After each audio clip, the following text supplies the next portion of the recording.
गंवार सास। ममता ने अपने बेटे को पढ़ा लिखाकर बड़ा आदमी बनाया। अब वो शहर में अपने परिवार के साथ रहता है। एक दिन ममता का बेटा रोहन अपनी पत्नी आलिया से कहता है, अरे आलिया, सुनो, माँ अब से गांव में नहीं रहेगी। वो हमारे साथ यहीं रहेंगे शहर में। उनका कमरा आज नौकर से बोलकर अच्छे से साफ करवा देना। ओह, आज तो मेरी किटी पार्टी है, फिर मुझे जिम और फिर शॉपिंग। ठीक है, कल करवा दूंगी। अच्छा, लेकिन माँ के सामने ये कपड़े नहीं चलेंगे। हाँ, तुम्हें साड़ी या सूट पहनना होगा। अरे बिल्कुल भी नहीं। मेरे मम्मी पापा ने इतना पैसा लगाकर शादी इसलिए नहीं की थी कि मैं अपनी मर्जी के कपड़े पहन ओढ़ भी ना सकूं। अरे चलो, गुस्सा मत हो, लेकिन कुछ दिन तो माँ की खुशी के लिए कर सकती हो ना। लेकिन आलिया मानती नहीं। माँ आती है सिंपल सी साड़ी, झोला और चप्पल पहनकर। अरे रोहन, मैं इनके साथ कैसे रहूंगी? मेरी फ्रेंड्स क्या कहेंगी?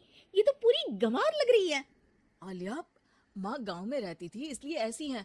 तुम आज ही माँ के साथ जाकर उनकी पसंद की शॉपिंग करवा देना। इनके साथ घर के अंदर रहना मुश्किल है, बाहर तो मैं कभी भी ना जाऊं। रोहन को आलिया पर गुस्सा आ जाता है। माँ, ओ माँ। हाँ बेटा। वो माँ को ले जाने के लिए उनका हाथ पकड़ता है कि अरे माँ, तेरे हाथ अभी तक इतने कड़े हैं, तूने इसका कोई इलाज नहीं किया? अरे बेटा, इसका कोई इलाज नहीं।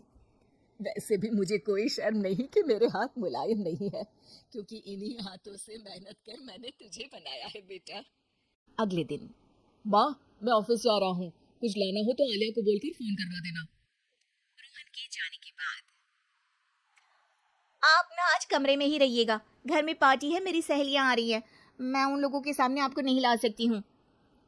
ठीक है बहू, लेकिन तुम कहो तो मैं कुछ खाने को बना दूँ तुम लोगों की पार्टी के लिए।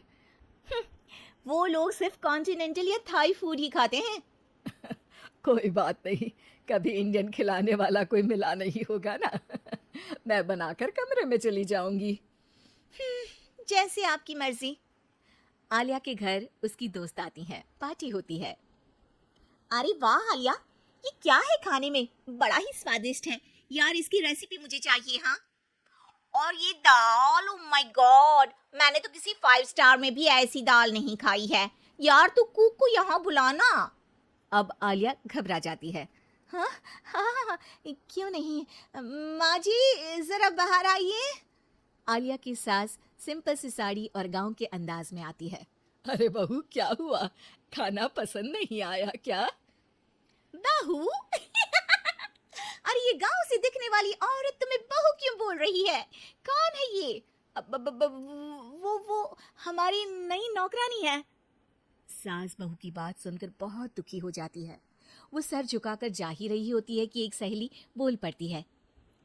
अरे कहाँ जा रही हैं माँ जी? वो उठकर उनके पैर छूती है। जीती रहो बेटा। क्या है ना, आपकी शक्ल बिल्कुल मेरी माँ जैसी है। पता है आलिया, मैं शहर पढ़ने आई और फिर शहरी हो गई, लेकिन मेरे माँ पापा तो आज भी गांव में रहते हैं, बिल्कुल इनके जैसे ही हैं। आप यहाँ बैठिए ना आंटी, आप सच में बड़ी खूबसूरत हैं और आपके हाथ का खाना तो लाजवाब है। काश ये मेरी सास होती। सभी सहेलियां सास को घेर कर बैठ जाती हैं और उनसे खाने की रेसिपी पूछ रही होती है कि तभी घर की बेल बजती है और रोहन आता है। अरे क्या बात है, आज आप लोग हमारे घर में? और ये लोग तो मुझे आलिया से ज्यादा माँ की सहेलियां लग रही हैं। क्या ये आपकी माँ है? लेकिन आलिया ने तो कहा कि ये उनकी नौकरानी है और इन्होंने भी नहीं बताया।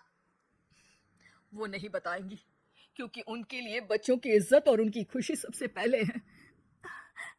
मुझे माफ कर दो, मुझे इन्हें तुम लोगों से मिलवाने में शर्म आ रही थी कि तुम लोग क्या कहती। अरे अब तो हमें शर्म आ रही है कि तुम हम लोगों की सहेली हो। हाँ, जो माँ जैसी सास को नौकरानी बोले वो हमारी सहेली नहीं हो सकती। ये बोलकर सभी वहां से जाने लगती है कि सास बोलती है। आलिया की तरफ से मैं तुम लोगों से माफी मांगती हूँ। उसने जो कहा उसके लिए मैं उसे माफ करती हूँ। अब तुम लोग भी उसे माफ कर दो, क्योंकि अगर तुम लोगों ने उससे दोस्ती तोड़ी तो फिर मेरे हाथ का खाना कैसे खाओगी?